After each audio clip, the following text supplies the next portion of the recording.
এখানে আমরা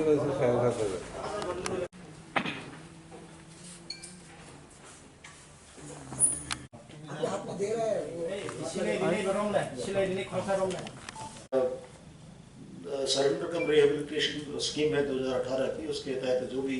सुविधाएं हैं वो एक प्रोसेस के बाद में स्क्रीनिंग कमेटी वगैरह होती है, जो भी होता है उसके बाद में इनको उसके तहत जो भी उचित लाभ होगा वो दिया जाएगा। हम लोग जो वेपन लेके आए हैं वो एक बार उनसे देख लेते हैं, उसके बाद